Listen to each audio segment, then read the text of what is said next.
Art Williams has spoken to many business groups throughout the years.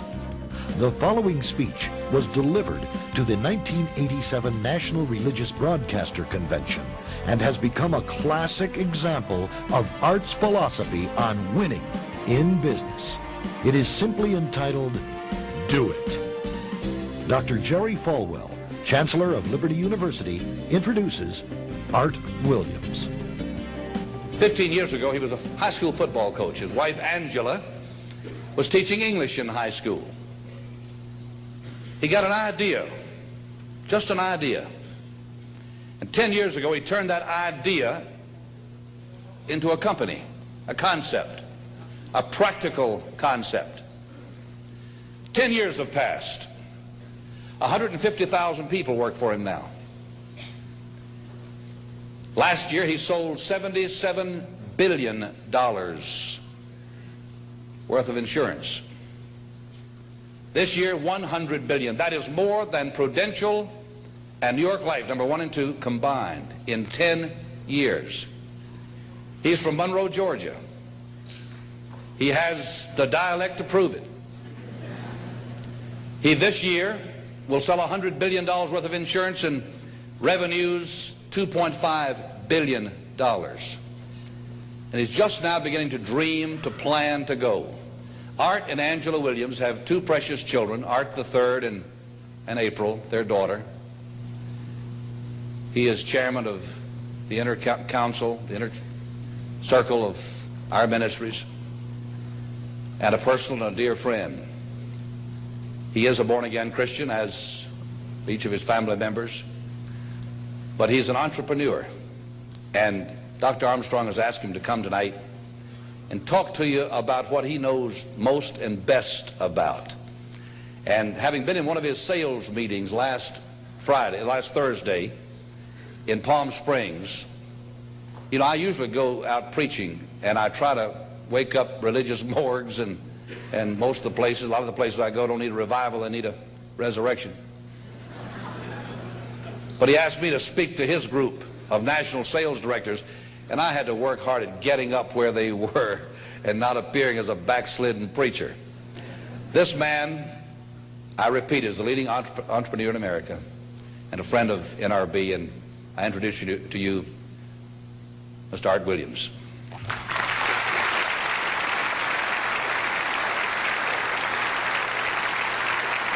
Thank you. Thank you, Jerry. And I tell you, I don't know if I've been this nervous in a long time. This is the most intimidating thing that I think's ever happened to me.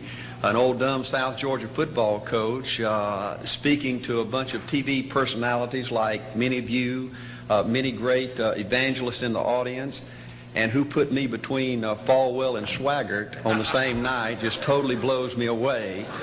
But I'll try to give it my best shot. I was asked to talk to you about how to win in business. I think it's a good subject for you to think about, because I believe business in America is in a crisis situation today. All you have to do is read the paper and every month see our trade deficit, and it's just a very depressing situation. And to speak to you about how to win in business, there's a lot of obvious things I could talk about. You first have to find a need. You've got to fill a need for a consumer out there. You've got to have a market. You've got to have somebody to sell your product or your service to. You've got to, if you really want to get big and win big, you've got to have a uniqueness. There's got to be something a little bit different from you than all the competition out there. But by far the most important thing you've got to have to win in business in these United States today is a very unique kind of mental toughness. I believe the difference in winning and losing in the free enterprise system is so small, it's almost too scary to talk about.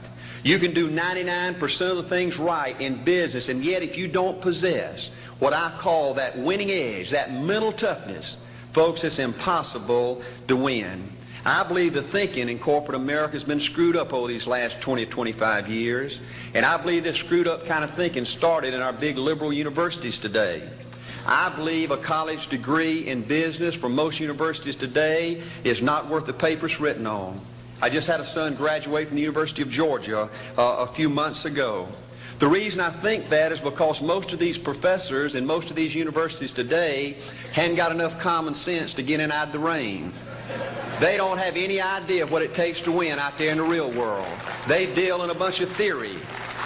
These people have tried to fill up corporate America with this kind of thinking. These are the special people. If you're born rich, if you're born on the right side of the track, they rule you, the privileged class in America. If you're born poor from an average, ordinary background like I came from, they say you're supposed to give up all your big dreams and all your big ambitions and all your big hope. If you have a high IQ, they rule you brilliant. If you have an average IQ like me, they say you ought to drive a truck or be a janitor. Well, bull. That ain't the way.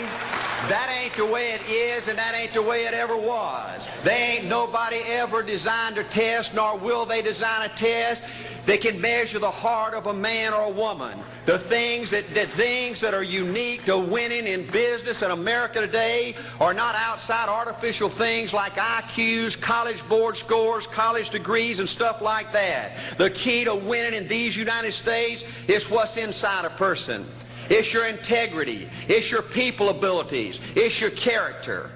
I believe in developing this winning edge. I've got 10 or 12 points that I won't be able to go over with you tonight, but let me just give you a flavor of what I think you've got to do to succeed in these United States. Number one, you've got to get excited. Folks, I don't believe anybody will ever tell you anything more important than this in winning in these United States. 90+% of winning in anything you try to do in America today, you've got to be excited. People in America won't follow or believe in a negative, dull, disillusioned, frustrated, dadgum crybaby. People want people that are positive and excited and enthusiastic and tough. The greatest definition I ever heard, I thought about this 10 million times when I wanted to quit along the way of a winter. This guy said almost everybody in America can stay excited for 2 or 3 months. A few people can stay excited for 2 or 3 years. But a winner will stay excited for 30 years or ever how long it takes to win.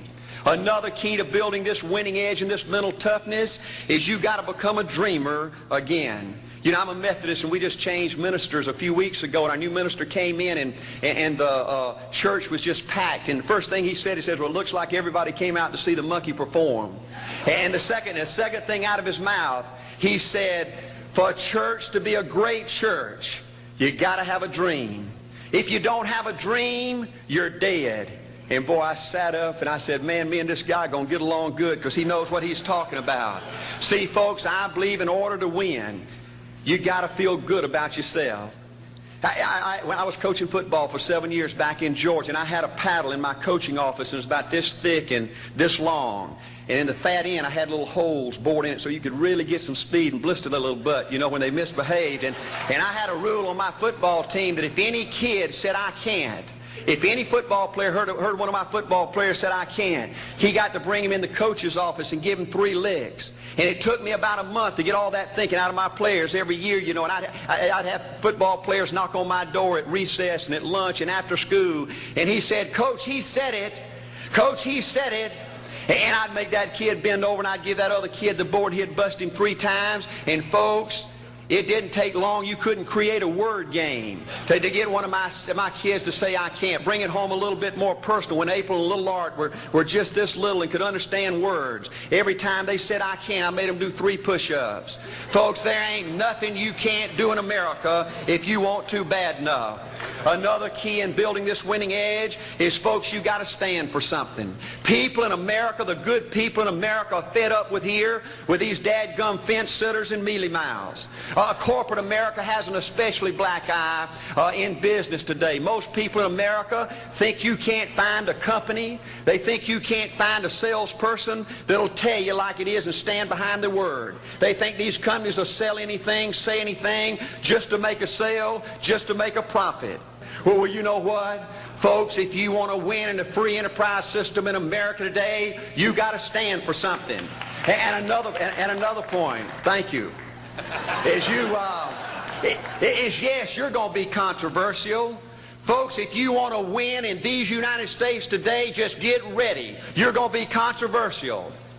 The only way not to be controversial is to be average and ordinary. They just call me anything but average and ordinary. Now, I know some of you might say, well, you know, I don't think I like Art Williams. You know, he sounds like an old tough butt to me. Well, folks, I'm telling you, you can be good and tough at the same time.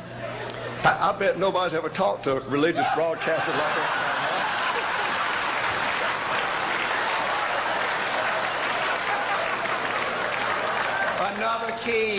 Another key to developing this winning attitude that'll give you a chance to do something great in American business is, folks, you've got to make a total commitment to what you're about.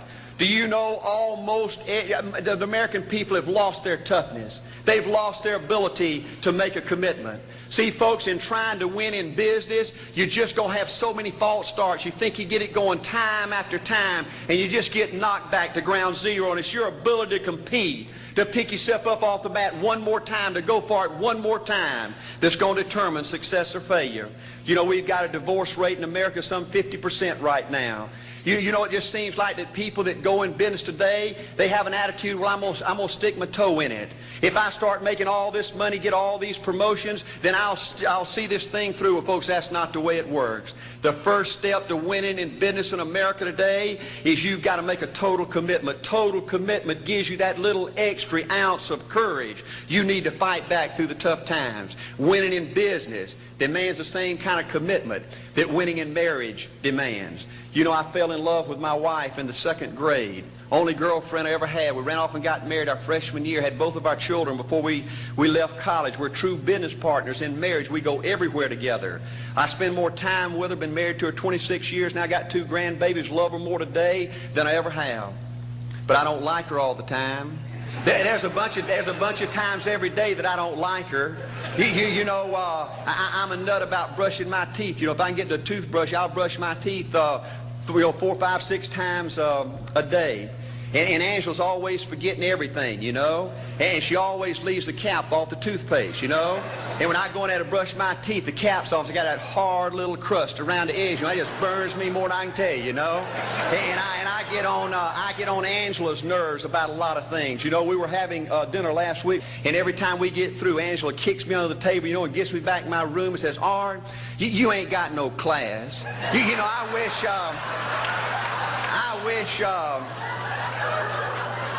wish, Art, you could learn to eat with your mouth closed, you know. But see, folks, if you want to win in business, everything's not going to work out like you want it to, but you got to be committed. I want to have great kids. I want to have a wonderful relationship. I want to have tremendous grandbabies. Another key in building this winning edge in business is you've got to learn to treat people good. Another thing that these universities pollute America, corporations with, is this attitude, you better not get to know your employees. You better not become friends or get to know the spouse or the children of your employees, because you might have to fire them, you might have to reassign them. And if you're close friends, you can't manage people in a tough-minded way. Bull. Folks, the only way to manage people and get the most out of people is treat them good. Learn to love them and care about them. Yes, it hurts from time to time, but it's the only way. You know, everybody you work with in business, you've got to look at them and pretend there's a flashing sign on their chest. And everybody's asking you, make me feel special. Make me feel important. Say something good to me. I want to be somebody. Another key of winning in business in America today is, folks, you've got to establish the right kind of priorities. First company I went with 15 years ago was ITT. When I was out there struggling, dying every day, wanting to quit and go back in coaching 1,000 times, my first heroes in this business were vice presidents at ITT making $40,000 or $50,000 a year. And I said, man, if I could ever get to be that kind of person, it'd be a dream come true. I couldn't want any more out of life. A few years later, I earned the right to get promotions to that level and found so many of my heroes in business, their personal lives were a disaster. They were alcoholics and divorced 3 and 4 and 5 times. I just read an article by the author of In Search of Excellence, and I saw where he says, I can't find evidence of any successful business person in America that's not tunnel vision, that just doesn't give everything to business. Folks, I said back then, 15 years ago, that if that's the price you've got to pay to win in business, it's not worth it. 15 years later, a multimillionaire, Folks, I can stand and preach to you that you can't separate your personal life from your business life. God's got to come first. Your family's got to come second. And business has got to come third. And I believe if you have a lousy spiritual life and a lousy personal life, long range, it's going to be devastating to your business. Another thing in building this winning attitude.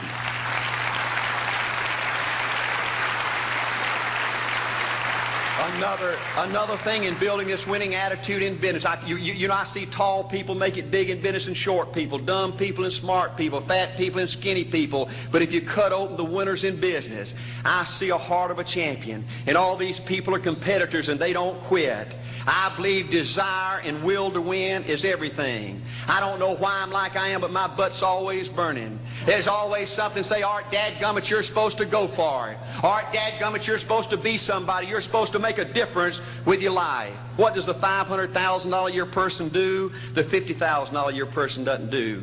You look at the outside and study those two individuals, everything seems to be the same.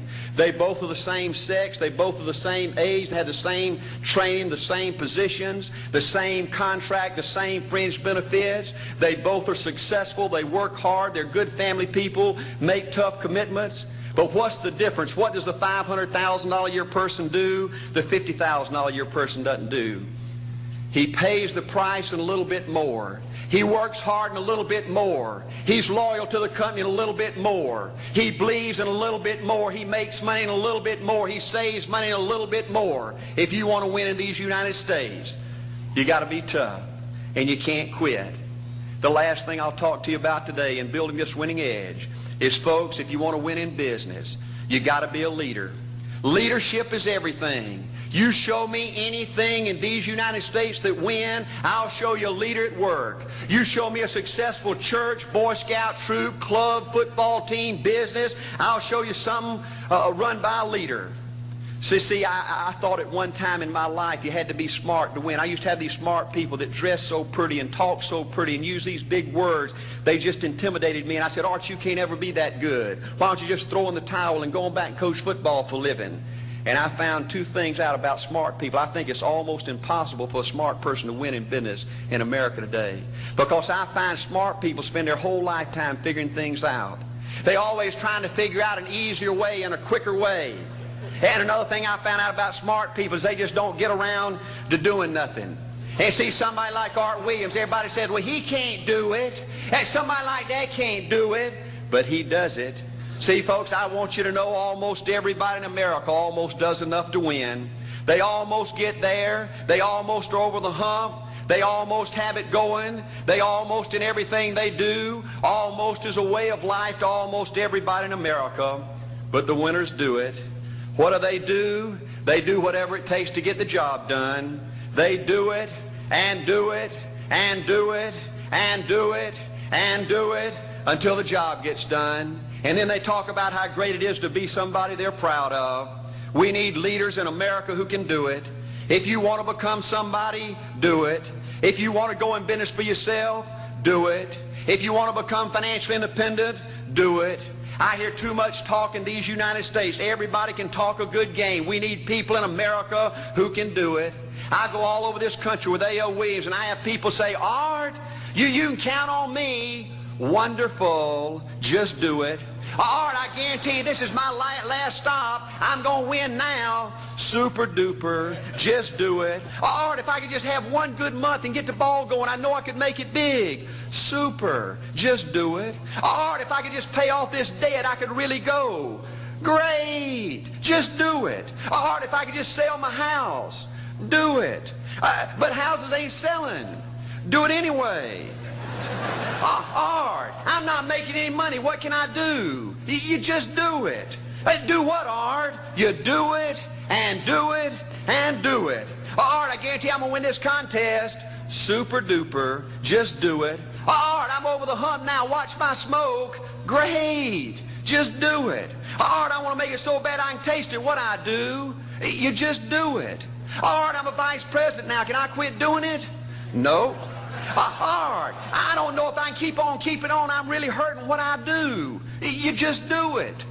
Do what, Art? You do it and do it and do it. Art, all my life I wanted to be somebody important.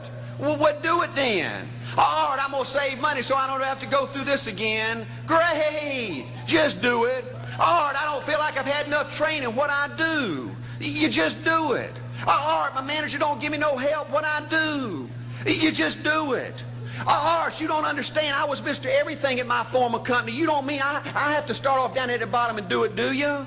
Yep, you really got to do it. Art, what's the primary difference between winners and losers? The winners do it. They do it and do it and do it and do it until the job gets done. And then they talk about how great it is to finally have achieved something unique, and how glad they are that they didn't quit like everybody else, and how wonderful it is to finally be somebody they're proud of and make a difference with their life. Thank you.